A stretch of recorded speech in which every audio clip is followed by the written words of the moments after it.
Hello and welcome back to Ghost of the Webway. And today we have none other than the right hand deck, Skari. Hello, how are you? Very well, thank you. Very nice to have you on the channel today. I'm very excited, and we're looking forward to hearing your input. It's going to be a good chat, so sit back, relax, and enjoy the melodies. Exactly. So today we're going to go over a little bit of the post-chapter approved meta, maybe some ideas, get Skari's input on like list building, post-chapter approved, and a couple of other points. Okay. So, part one, let's go over some of the changes from chapter approved. So, did you think that the changes were fair? Maybe more like looking at it from a Drakari perspective, or for the Harlequins, or did you feel like you were maybe? I feel like some of the changes were definitely sort of like thought of probably about 6 months ago, and they probably could have done with not as many changes for some of the things. However, I'm happy. Like I've been playing the game for so long, it's just really nice to be in a position where Games Workshop, the company that makes the game, is actively participating in sort of like the balancing issues of the game and stuff like that, which has which was never the case. So it's really nice that they're actively trying to participate in making the game better, which I think is only good, really. Yeah. Yeah, absolutely agree. Like having played for quite a few years myself as well, it's so nice to seeing them have like a direct involvement in the scene as well. Ravagers up by 15 points, is it? Yeah, the Ravagers, like, don't get me wrong, 125 points for Ravager was way too cheap in that sense. It just is. And if you ask any of my opponents that have played against my three Ravagers, just murdering their entire unit, like just entire squads at a time, they would look at it and go, serves you bloody right. Right, considering I've been terrorizing, tabletops near you with them for a very long time. Yeah, does it make me sad? Yeah, it makes me sad. Like I definitely wish they were not that many points. However, I can't really complain. They're the workhorses of any true Dark Eldar army, so it's really cool to see them still viable. And now at least they've kind of made it a little harder with you could pick either lances or disintegrators for the same amount of points, and lances did go down, which then opens a lot of different capabilities like big warrior blobs and things like that. But all in all, I think did they miss the mark on some things? Yeah, of course, but that's the key of gaming development. You can never truly say that you know the answer to everything. That makes any sense. Yeah, agreed. I hadn't actually thought of the Warriors thing. I kept thinking about it in terms of my Razor Wings and my Ravagers as well. So I was running 3 Razor Wings and 3 Ravagers. So now my list has gone up quite a lot of points. So I'll be rethinking that one. What about the changes to Harlequins as well? Do you think that that's been an interesting development for the army? Do you think that puts them in a different place? So I don't know exactly what the points differences were for the Harlequins. What were the differences for the Harlequins? Yeah. So the main ones were we had the Shadow Seer went down by 15 points, so it was 125, went down to 110. The Troop That Masters gear went included, or is that all this gear is included, or did this gear go down, or everything's free unless you give them like a Neuro Disruptor pistol, right? which also went down 5 points. So like even if you wanted that upgrade, it would then be at 115 points like So maximum. did the Neuro Disruptor go down? Is it the same cost as a fusion pistol? Is it more than a fusion pistol? It's It's now cheaper 2 than. points cheaper, yeah. Oh, that's So good. yeah, I think that was definitely necessary. Personally, I still think neurodisruptors need a bit of an overhaul in terms of their data sheets. I think they need to fulfill a different role because it feels like they're kind of like toned down fusion pistols. They are cheaper now, so they might be an option if people are running like multiple troop units, with more pistols, I think. Okay. So Yeah, I think that was necessary. Speaking of that, like troops went down 2 points each, so they went down from 13 points a model to 11. Well, that's really good. 2 points, that's 20 points for a 10-man squad, which, being like having played Harlequins makes a big difference. Add that to the Troop Master, or sorry, the Shadow Seer, that's 15 points. You're usually running one or two of them, that's 30 points. Two squads of 10, you're running, that's 50 points that you're saving, and all of a sudden you're adding in a whole other two jet bikes or, something crazy. So it all adds up, which is pretty awesome. And speaking of which, with the others as well, the Troop Master did also go down 10 points, and surprisingly, the jet bikes went down by 5 points each as well. With the Zephyr Glaives, without the Zephyr Glaives, did the Zephyr Glaives stay the same? Yeah, the war gear stayed the same, but the bikes themselves dropped by 5 points. Okay. So now you're averaging for a bike with a Haywire cannon and a Zephyr Glaive, it's 46 points each. That's pretty good. Yeah, and then the transports went down. I think the Star Weavers went down by 19 points each. They're like 80 points now with all war gear included, and the Void Weaver went down to 90 points with all war gear included. Because it used to be 100 and something with the war gear. 103 with the Haywire cannon and 108 with a prismic cannon. Now it's 90 points with either. So you can just pick and choose, and they don't come in squadrons, right? So it's like 90 points. Considering it's like a cheapo Ravager in a lot of ways, I could really see the appeal of having like a smaller unit of them running around. Yeah, it would be really nice to have them in those like 1 to 3 squadrons, but at the moment we don't have that, so we might be giving up some kill points with them. However, I think they have gain now in comparison to before. I agree. I would agree with you. I feel like anything that goes down in points is very versatile. Haywire cannons aren't exactly like the be-all end-all in terms of like killer war gear. You know what I mean? However, you can't underestimate the ability of a fast-moving fire support vehicle. Yeah, exactly. And with the prismatic cannon as well, it gives you maybe some versatility because you have like the option of anti-horde. You have the option of like having basically a dark glance on them as well, like with that prismatic cannon. And you can pick and choose the format you shoot it in, right? Yeah, exactly. You've got the 3 different types. So yeah, it does give a bit of versatility to that unit in particular. I love it. Yeah, Harlequins have always been like a very interesting faction, and it's really nice to see. Like, I have a couple of friends, like Tim, he's a fellow member of Team Canada, like ETC Team Canada, and he's a big Harlequin fan. And he always runs like very odd and unique Harlequins lists. And, all the changes to the Harlequins right now has really sort of added in like a plethora of options for him. That combined with like the Inari changes, because Inari had all gone down in the Faith and Fury, which you save a lot of points on those characters as well.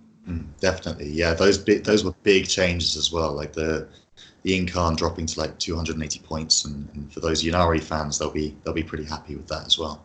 I certainly hope so. Yeah. So, and speaking of points drops, my lists did drop, I think, just over 200 points. So it has given me a lot of extra toys to put in. 200 point drop. My friend Matt, he's been running his Grey Knights, and his Grey Knights dropped 200 points. And we actually got to play this weekend, went to a little RTT, and he was running his traditional Grey Knight list that he'd really kind of developed and built and done a lot of work with. And he added a whole other Purifier squad to his army. So that's 10 Purifiers into his already very nasty army. And let me tell you, it did sting a lot because killing 3 Land Raiders and 10 Paladins is not easy. No, it is not. But if they can, if they can have that staying power and they've got more bodies to put into that army, then that might even give Grey Knights the boost that they need. Hopefully, because Grey Knights are one of those iconic, armies. All in all, I think Chapter Proof just like really hit the nail on the head with the new Chapter Proved. Okay, thank you very much. So thinking about things like those army-wide points drops, like the Grey Knights and the Harlequins, do you feel that that changes their position in the meta at all? Is it just points that they need, or could it be like new? Do they really need a new overhaul, a new data sheet for themselves? I feel the biggest thing that kind of puts things on the map in terms of being relevant in the meta is having top players play them at events and do well with them, and that tends to be sort of like the deciding factor when a faction is determined to be good or bad. You know, right now we've got like Tau and Space Marine sort of ripping up the meta at the moment. And it's not just because Tau, like all armies have some really good options and really good things. It's just there's a lot of top players that have seen a lot of good bonuses and combos with these specific factions, and therefore they're using those factions at a competitive level, and them taking that faction to a tournament allows them to sort of shine with it, and therefore other people start playing with the ideas that that faction is sort of like brought out of that player or whatnot, and then they're considered to be good. You know, if you know, like Sean Naden, for example, fantastic tournament player.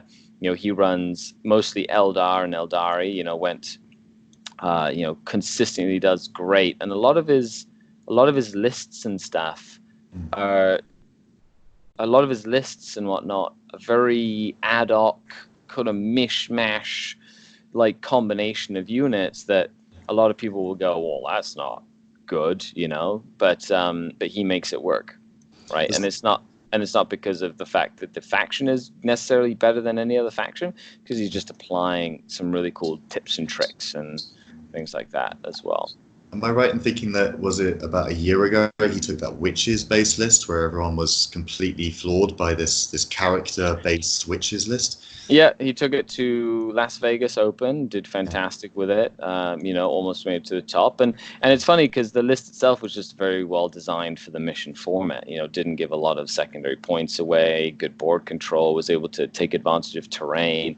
You know, at the end of the day, I feel like he only really lost against Eldar, the flyer spam list, which was which was sort of terrorizing the meta at that point. Oh, and still is to an extent as well. Yes, that is true.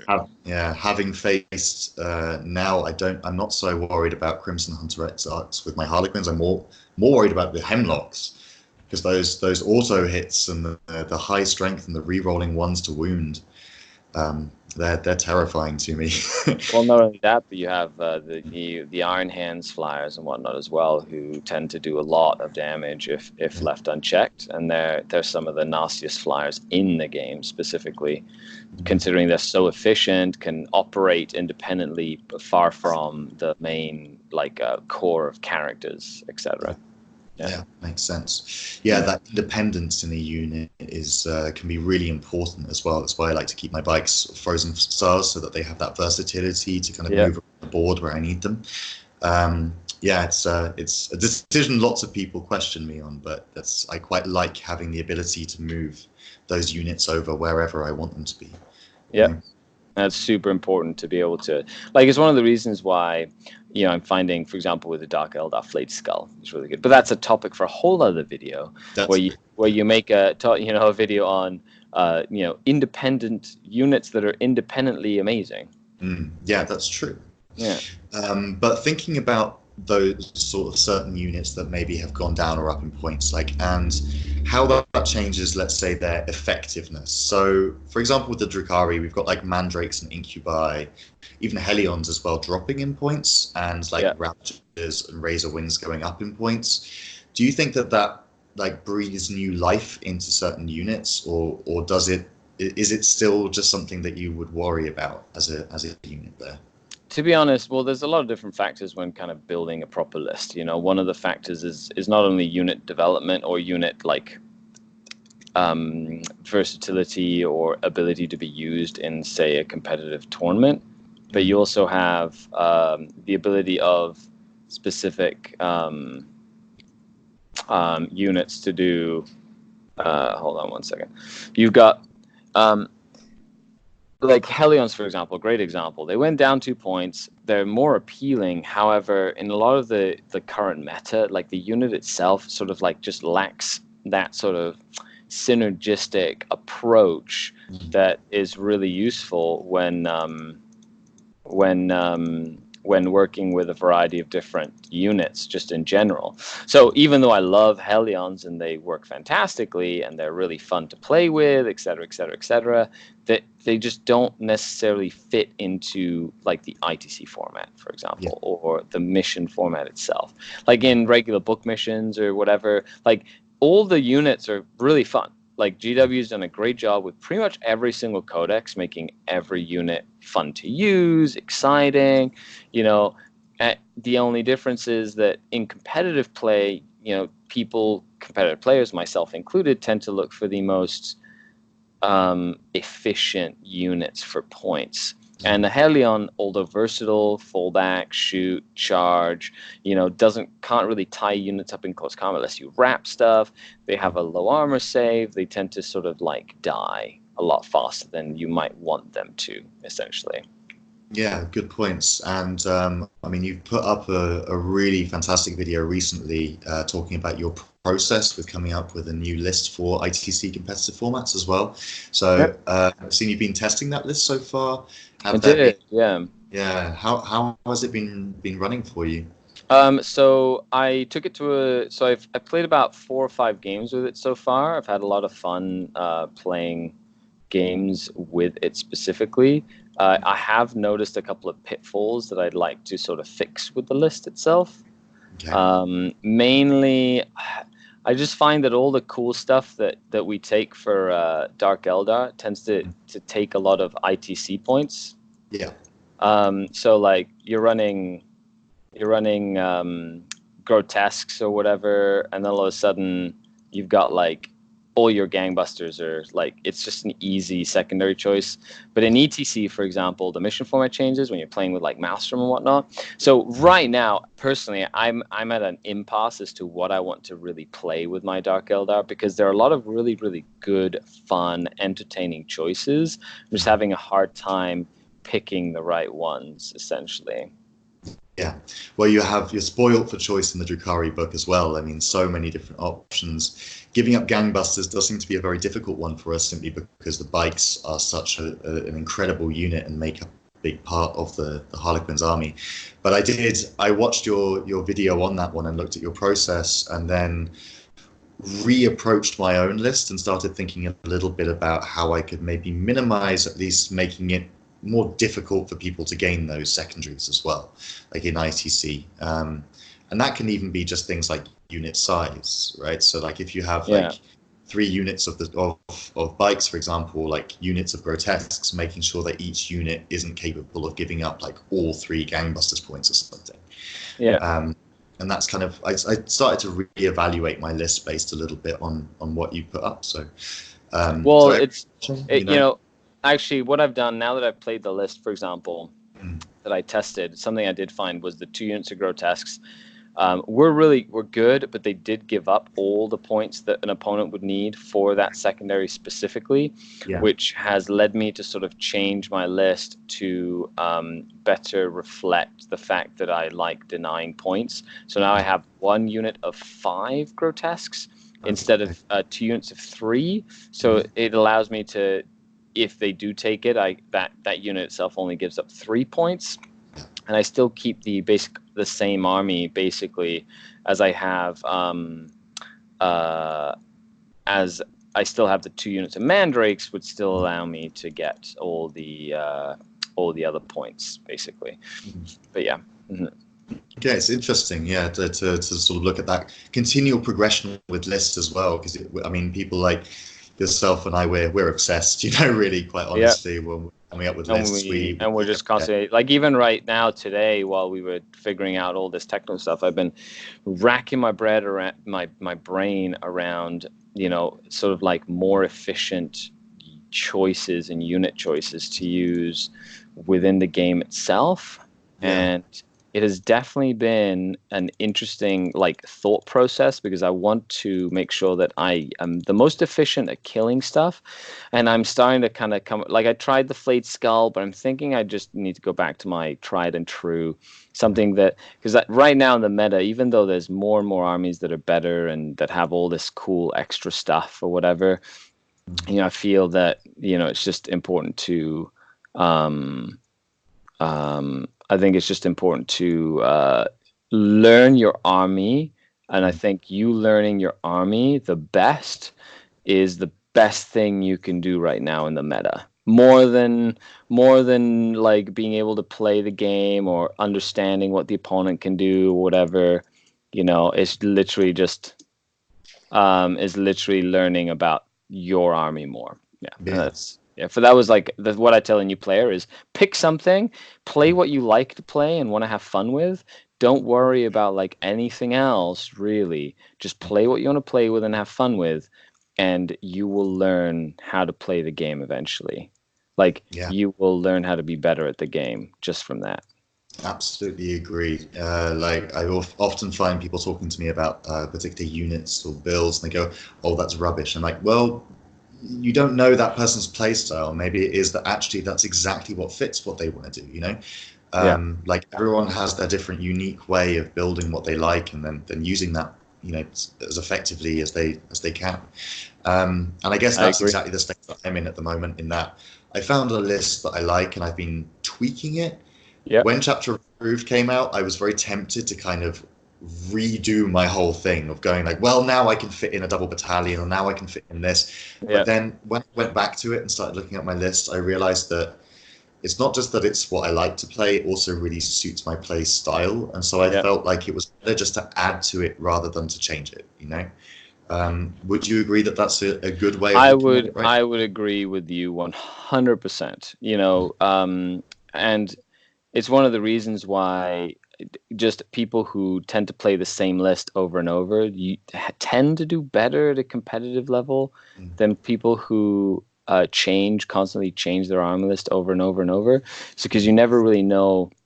The meta is constantly changing. Some armies get better, other armies get worse. Like things will change. It's up and down. And at the end of the day, there's only one constant thing, and that is you practicing and playing like your game and your sort of your game, your list, your faction, and that'll give you sort of like that leg up. Mm. When push comes to shove at like a competitive event or whatever.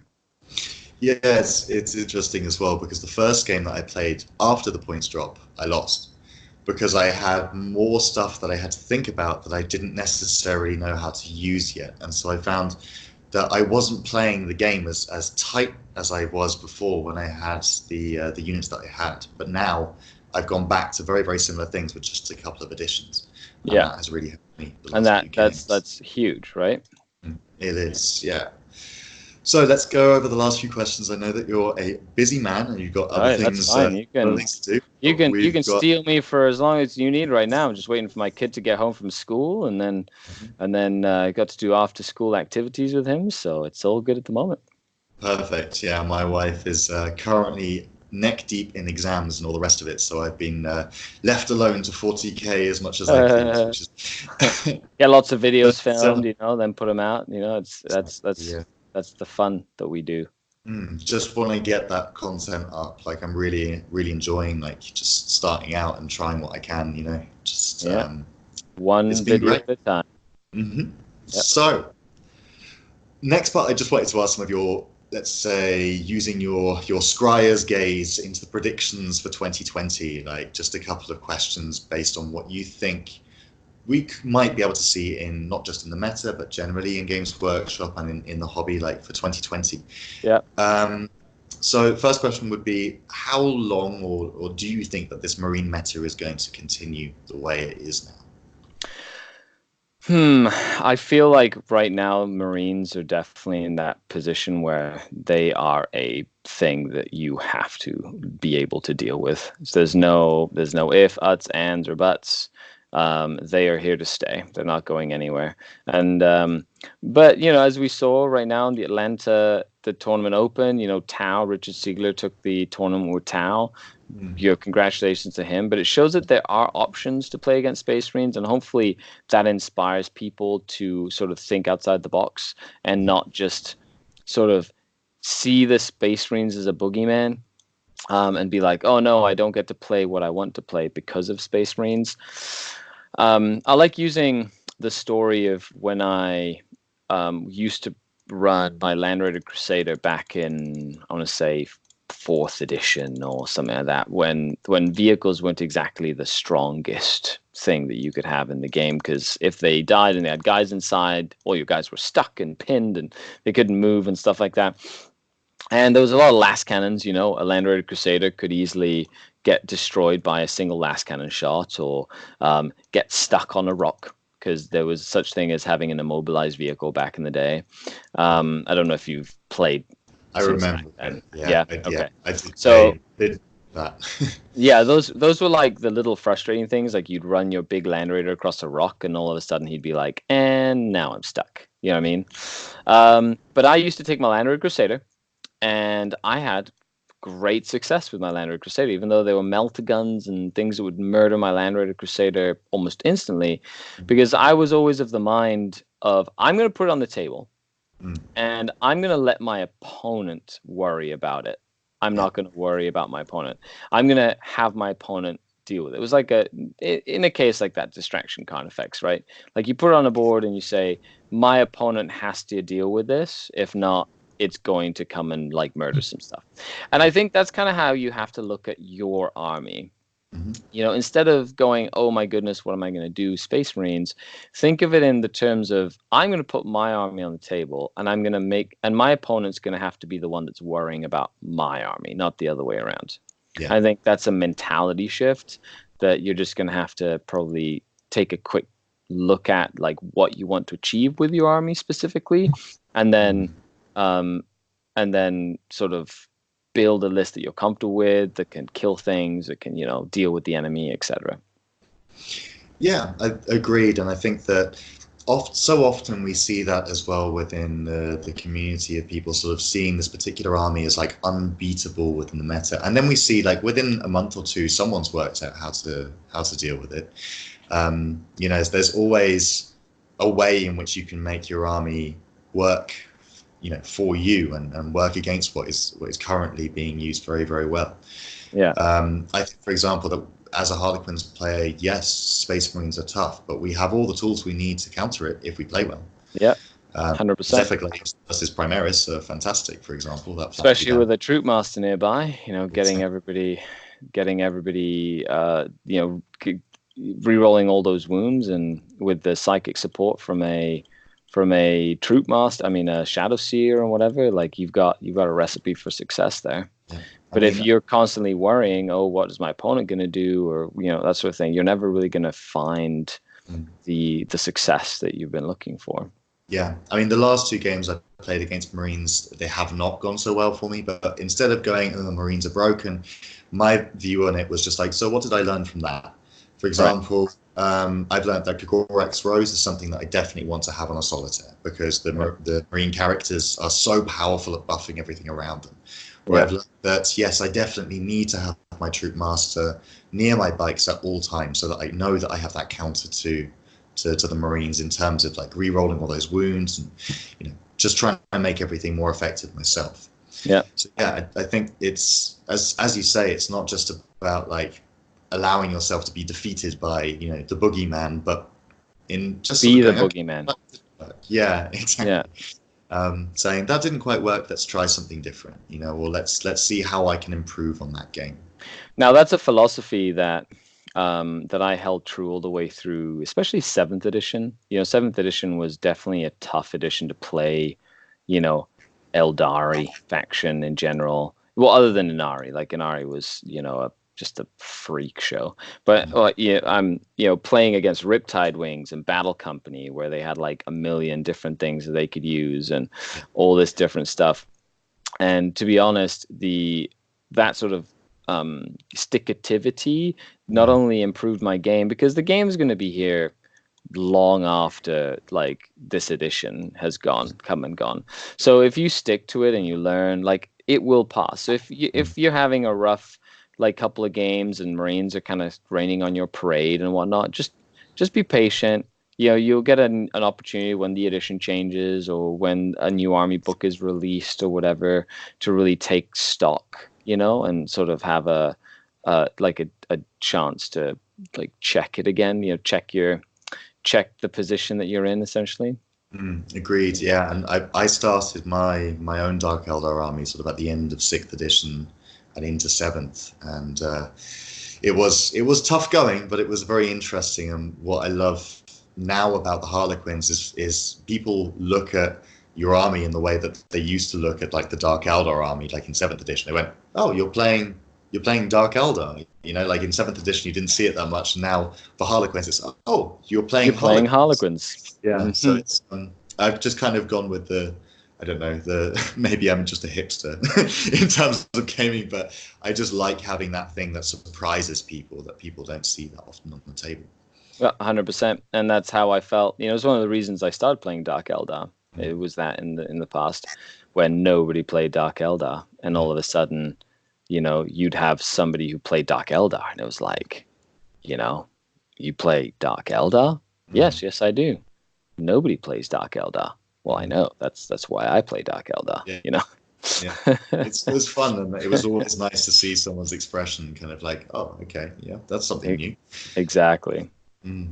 Okay, last predictions. What do you think we're going to see coming in the new Psychic Awakening books? So we've got 3 confirmed. We've probably got a few more confirmed as well.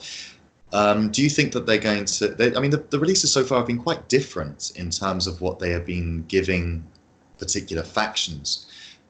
So we seem to have the basis of like having a build your own. That's in all of them. But then there are lots of different factors that seem to be being added for dependent on the faction that they're buffing or that they're helping. Right. So I really like the build your own stuff. And to be honest, I'm excited to see like what else they do, not just what they've been doing so far. Like I love all the crazy stuff they've been adding in, and to be honest, I hope that they like just explode everything and they just like make it so immersive and whatnot that you just never see 2 army lists that are exactly the same. And I think that would be ultimately like my biggest win, would be to see that.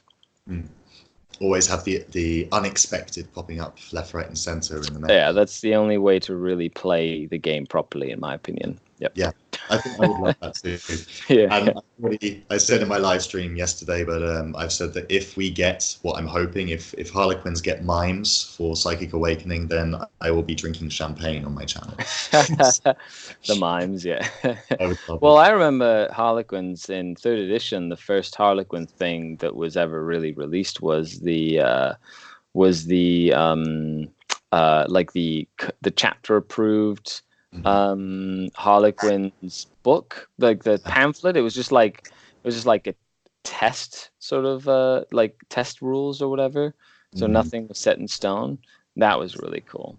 Was it with the Warlock and all of those old? Yeah, and you know, I actually have an old box of those Harlequins. Actually, send me your address. I'll send you a box of those old Harlequins if you want all of those guys to like show off on the channel. That'd be fantastic. But you know, they were like the thing to play, and I remember the Solitaire was just a guy that would like wipe out entire armies single-handedly. He was a monster, an absolute beast. So yeah, he's still certainly holds his own on the tabletop. You know, you give him that Kagorix Rose, he's not going to wipe out whole armies, but he seems to do the job sometimes. You know. Yeah. Oh, he has the potential, and I think that's something that's like the most important a lot of the times. Yeah, I think he's one of the ultimate risk units. You know, either he's the best thing you have in your army, or he just does nothing, and you've spent 98 points on someone who dies first time. Which does happen sometimes. Yeah, it's true. I had him, my last game against Marines, I had him try and assassinate a chapter master. Yeah. But this is where I learned he needs Cooper X Rose. But that chapter master had a 3-up invuln save, and I managed to get like 2 wounds on him, and he got flattened. You know, just four Marines characters just came in and just went, bam, no, you don't. Yeah. So, but it would have been a good risk. I still hold by that decision. Yep. Okay, Skari, we're going to let you go, but the last question that I wanted to ask you was, will we be seeing your Harlequins on the tabletop anytime soon? Well, I'll probably be putting them on the table more as an allied force. Towards like mostly, I'm pretty sure after LVO, it'll be more likely to see them on the tabletop after LVO, and I'll be really working towards getting them just like an allied detachment, really. Mostly to get the Incarn in there and probably using the Incarn effectively. Like the only reason I don't use it as much as I could is because of the faction rules for ITC. Like I so wish I could just use them all the time. I just sadly, that's just a big, I'm going for best of faction, so that's really the only thing that's kind of stopping me in that sense. Yeah. Same here, actually. I was thinking about adding the Incarn myself, like particularly with the points drop, but yeah, my aim for 2020 is to try and get the #1 spot for Harlequins. So I'm working very hard towards that, and it means that I'll be playing that pure list for many games to come, I think. Many a game to come, and that's okay. That's kind of like what we have decided to do from like a gameplay perspective to sort of make sure that we do that effectively. Yeah. Yeah, exactly. It's a choice. It's a choice that we make as pure players or as combined players, and everyone has to make that choice at some point in their career or in whatever they want to do, as to whether or not they want to do that soup or they want to do that pure list. And I think both yourself and I have decided that pure is the way that we want to go. To be honest, it's the only way, at least for me. Like right now, at least. Don't get me wrong. When I'm not going to tournaments and whatnot, I'll mix and match and I run like crazy stuff that I'm thinking about or whatnot. But I never really like take that as an option at events. Really, I don't even like consider it like an option that I could potentially do, simply because I'm very Puritan that way, I guess. I've always been the same. Although I'm planning to have all 3 Eldari factions, each one is its own separate army to me.